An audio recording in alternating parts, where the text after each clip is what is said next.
চাওক এই মুহূৰ্তত মই উপস্থিত আছো বিহুবৰ পৰ্যাবস্তিৰ ধুবিঘাট অঞ্চলত বৃহত্তৰ ধুবিঘাট অঞ্চলত মোৰ সতীৰ্থ হেমন্তই দেখুৱাব আপোনালোকক এইখন দিখৌ নৈৰ পাৰৰ এখন গাঁও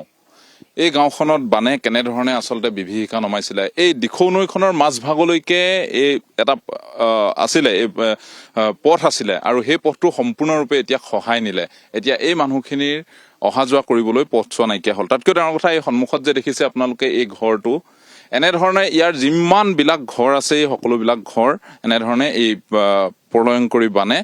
বিধ্বংস কৰি পেলালে নষ্ট কৰি পেলালে তাৰ পৰৱৰ্তী সময়ত এই লোকসকলে কেনেধৰণে আচলতে জীৱন নিৰ্বাহ কৰিব তেওঁলোকৰ ভৱিষ্যত কি হ'ব সেইলৈ এতিয়া তেওঁলোকৰ যথেষ্ট চিন্তা তেওঁলোকে কি কৰিব কি নকৰিব সেয়া ভাবি নোপোৱা হৈছে মই এগৰাকী মহিলাৰ ওচৰলৈ আহিছো এইটো ঘৰটো আপোনাৰ আছিল এইটো ঘৰটো দাদা মোৰে আছিলে ঘৰত মোৰ 2 লাখ টকাৰ মাল আছিলে আপোনাৰ বিজনেছ কৰা মাল আমি গোটৰ পৰা পইচা লৈ আনিছিলো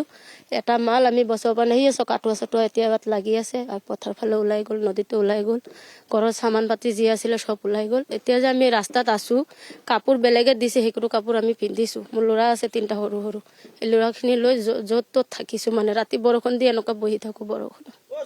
থাকে গ'ল ৰাতি এইকেইদিনটো বৰষুণ দি আছে ন তাত পাছালিত মানে এটা বেলেগ মানুহ ছটা আছিলে ছটা তলত আছিলো আজি তাৰপৰা ওলাই দিলে তাত মানুহটো ভাড়া দি দিলে মানে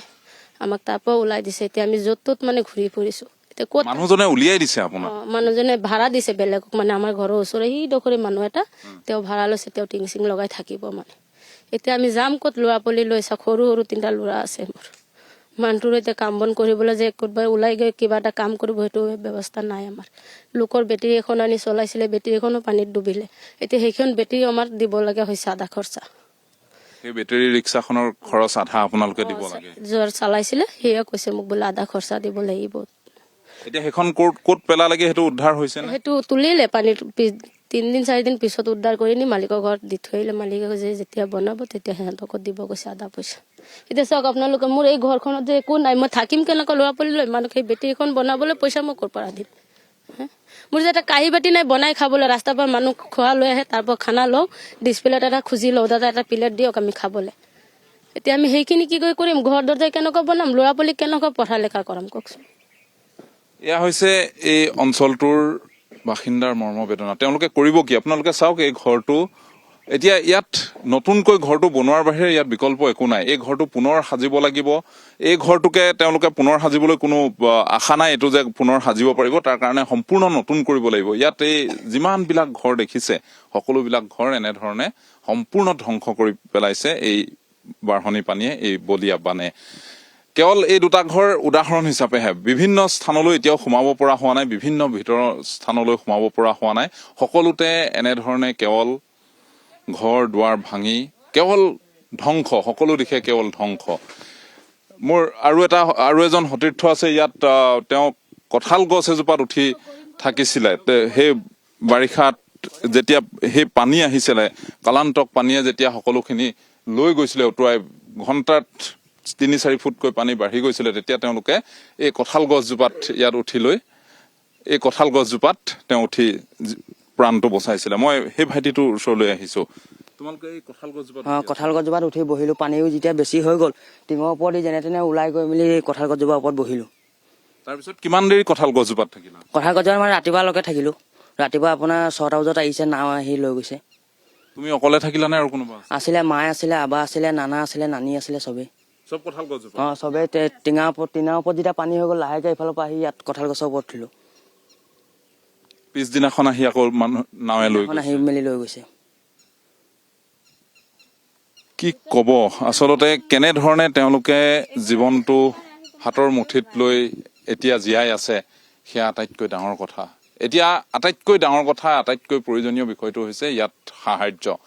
সাধাৰণ জনতা সমগ্ৰ অসমৰ জনতা ভাৰতৰ বহু লোক ইয়াত উবুৰি খাই পৰিছেহি বিহুবৰ চন্তক নেপালীখুটি আদি অঞ্চলত সেইটো খুব ভাল কথা কিন্তু তেওঁলোকৰ এই ঘৰসমূহ পুনৰ নিৰ্মাণ কৰিবৰ কাৰণে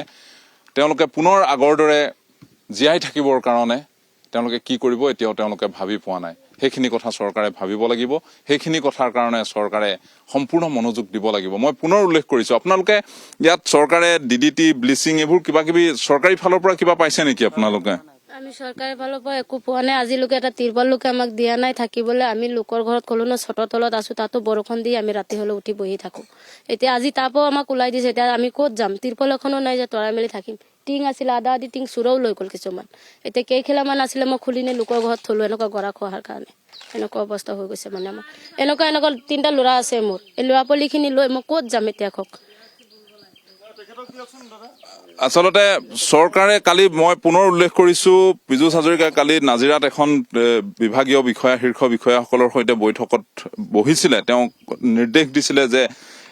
তেওঁ তাত এটা কথা স্পষ্টকৈ কৈছিলে যে তাত যিসকল মানুহ আছে যিবিলাক বানাক্ৰান্ত লোক আছে সকলোৰে ঘৰে ঘৰে যিখিনি সুবিধা আছে পাব লাগে চৰকাৰী সেইখিনি পাব লাগিব ব্লিচিং পাউডাৰ DDT ফেনাইল সকলোখিনি পাব লাগিব কিন্তু এতিয়ালৈকে তেওঁলোকে কৈছে যে সাধাৰণ ৰাইজে যিখিনি দিছে তাৰ বাহিৰে একো পোৱা নাই মই আপোনাৰ ওচৰলৈ আহিছো আপোনাৰ ঘৰটো কোনডোখৰত আমাৰ ঘৰ এইফালে আছে ছাৰ ভিতৰ ফালে আছে এইটো মোৰ ঘৰটো একেবাৰে লাষ্ট আছে ভাঙিলে পানী ভাঙিলে আমাৰ ঘৰটো ভাঙিলে কিন্তু চাউল তাউল সেই তাৰ পৰা আনো আৰু ইয়াত তাতে বনাই মেলি খাওঁ আৰু ইয়াত চাওঁ মানে অকমান ঘৰটো নহলে চুৰে লৈ যায় নহলে আমি কেনেকে থাকিম আমি বস্তুকেইটা লৈ যায় টিংকেইটা খুলি লৈ যায় কেতিয়া কাঁহী বাতি থাকিলে সেইটোও লৈ যায় তা আমি কিহত খাম কচোন এটা ডাঙৰ বিপদ তেওঁলোকৰ সন্মুখত আৰু যদুমণি শইকীয়াৰ জৰিয়তে আমি এই পৰিৱেশ আপোনালোকক দেখালোঁ ধন্যবাদ জনাইছোঁ আৰু সমান্তৰালকৈ যিহেতু এয়া কেৱল উদাহৰণহে আচলতে এনেধৰণৰ পৰিৱেশ এতিয়া বিভিন্ন প্ৰান্তত দেখিবলৈ পোৱা গৈছে শিৱসাগৰ চৰাইদেউ লগতে যোৰহাট জিলাৰ যিহেতু সেই বানপানীয়ে সেই বাঢ়নি পানীয়ে এক প্ৰকাৰ বিভীষিকাময় পৰিৱেশৰ সৃষ্টি কৰিছিল আৰু সেই বাঢ়নি পানীয়ে নিমিষতে সকলো ধ্বংস কৰি পেলাইছিল তাৰে উদাহৰণ আমি এই মুহূৰ্তত আপোনালোকক দেখুৱাইছোঁ বিশেষকৈ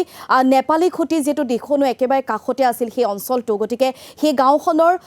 সকলো আচলতে শেষ হৈ পৰিছে কোনো ধৰণৰ ঘৰ দুৱাৰ গাঁৱৰ বুলিবলৈ একো চিনচাপ নোহোৱা হৈছে আৰু এতিয়া কেৱল ধ্বংসস্তূপৰ মাজতে থাকিবলগীয়া হৈছে বানাক্ৰান্ত ৰাইজ